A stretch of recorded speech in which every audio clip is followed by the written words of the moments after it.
up, you guys? It's Julia here, back with another video, and in this video we're going to be talking about the real cost of starting your own business. If you ever thought of starting your own business because maybe you don't want to work a 9-to-5 your whole life under a boss, maybe you wanted to become a realtor, you wanted to start your own barbershop, cosmetics like lashes, waxing, whatever it might be, starting your own business is going to take a lot of money, and you might actually lose money before you get it back, or you might never get it back, because that is the risk of starting your own business. That is the harsh truth. You might have to start multiple businesses before you actually get one that works, and you might actually have to keep a part-time job like I do while you're working on your business. It's almost like your business is a side hustle until you can quit your job. But for people that have that entrepreneur inside of them and they really don't want to do a 9-to-5 their whole life, they want more opportunity and how much they can make, then this video is for you. So number one thing is you're going to have to get on a strict savings plan before you start your own business, unless you want to go into debt, which most businesses you are going to have to probably get a loan and go into debt, but real estate is cheaper, startup costs and stuff. My brother, for example, he runs a Mac Tools truck, and that is your own business. You have to buy the truck yourself and go into debt. You know, he's his own boss. He makes his schedule. He can take days off without letting anybody know. That's what I mean. You're being your own boss. I hope he doesn't mind me sharing this, but I think he told me one time that to start up his Mac Tools truck business, he saved around $20,000, and of course he was still in debt because those trucks are very expensive. But this was a risk. I remember this was one of the biggest risks he's ever taken in his life, because you don't know if it's gonna work. You don't know if people are gonna buy your product. So this video is for a very specific type of person. You like to live on the edge, gamble your career. How do you think these people get successful? These people get rich. Sometimes it does work. There is a chance that it will work and you will be successful. Depending on what business you're going to do, you might need some sort of course, licensing. My personal amount that I saved before becoming a realtor was $10,000. Now, I definitely did not need that much money. If I would say the minimum that you should save is $5K, and you should still keep a part-time job, right? I don't touch that money. That's actually in my retirement account now, and I just keep working my server job so that I don't need to touch that money. And I hope I don't have to. Real estate class can be around $300 to $500 or more, depending on if you're doing it online or in person. So I would say it varies from $300 to $500. And then the exam itself, I would say it varies from $50 to $100, depending on what state you're in, because mine was about $50. The license, the physical license, you're going to be paying about $60, and you only get that when you pass the exam, of course. Brokerage fees, depending on which brokerage you go to, it's either going to be $40 a month or even more. I don't know if there's like a cap on that, but or you can choose a brokerage that lets you get a couple deals rolling in before they charge you monthly. MLS is something that every realtor needs to look up listings and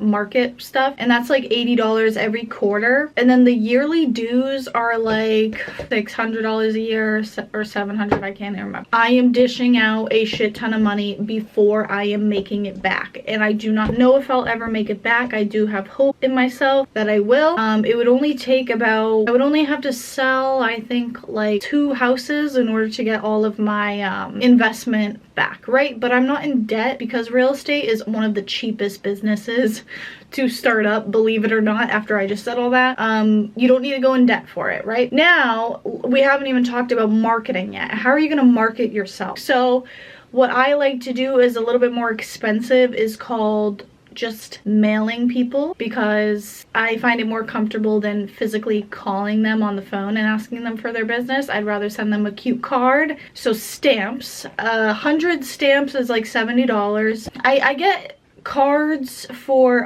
every holiday. So I probably spend like $100 a month on cards. And then open house signs I just purchased. That was about $50. That's just like another marketing thing.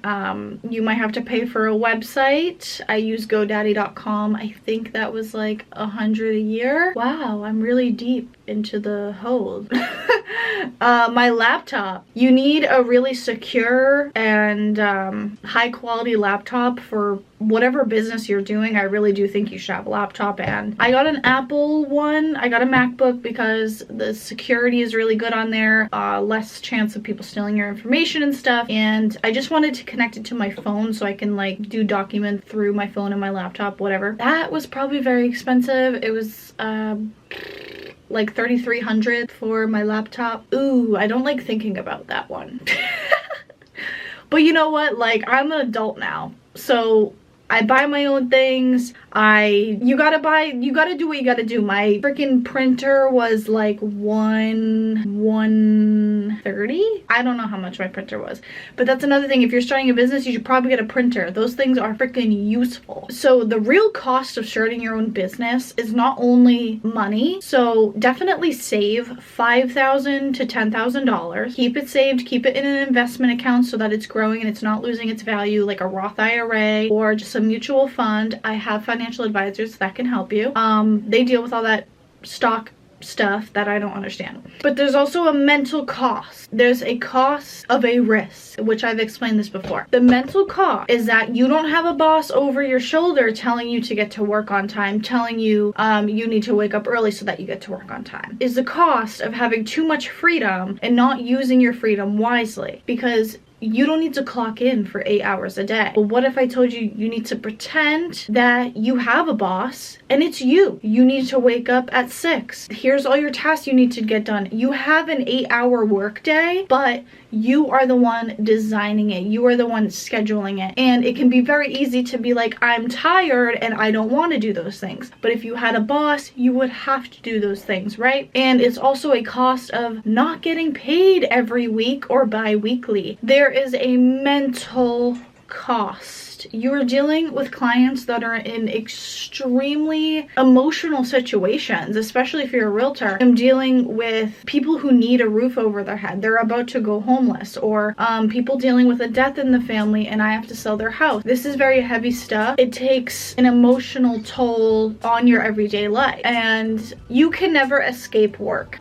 The privilege of clocking out of work and not having to worry about it, which my people can call me at 8 p.m. People can call me any time of the day. People can email me any time of the day. I might need to do a showing on the weekend, or well, open houses are usually on the weekend. You need to be as available as possible, especially when you're first starting your business, because you don't have that freedom to like push customers away. You need to take whatever you can. So that means answering all your phone calls on the weekends, picking up like open houses, showings on the weekends, trading your time for experience and not making any money from it. The real cost, if you're not disciplined, it's gonna cost you a lot and you might not make it as a business owner. If you're not disciplined with waking up early, completing tasks by each hour, staying focused, not getting distracted by your phone, always responding to your clients, making sure they get the information that they need as soon as possible, prioritizing your clients. Like mine are at the front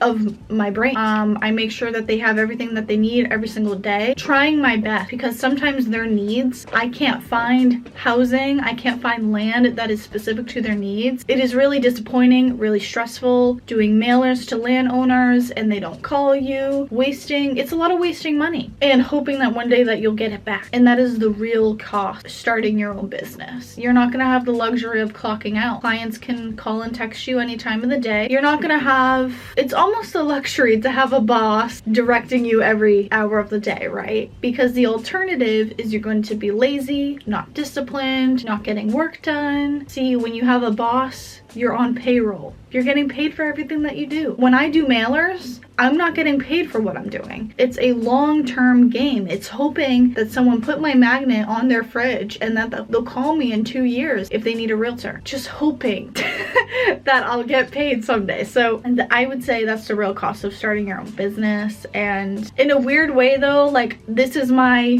decision. I actually wouldn't want it any other way. Yes, I still serve tables and my business hasn't flourished yet. If you have that entrepreneur feeling in your heart where it just means like, I can't be working a 9 to 5 every day, I don't like the repetitiveness, I want to work for myself, I want to create my own schedule, then you might want to look into starting your own business, but save your money as much as you can. And keep a part-time job that keeps money rolling in so you're not stressed out about your business not working as fast as you think it will. So if you guys enjoyed, make sure to leave a like, subscribe down below, and I will see you in the next video. Bye.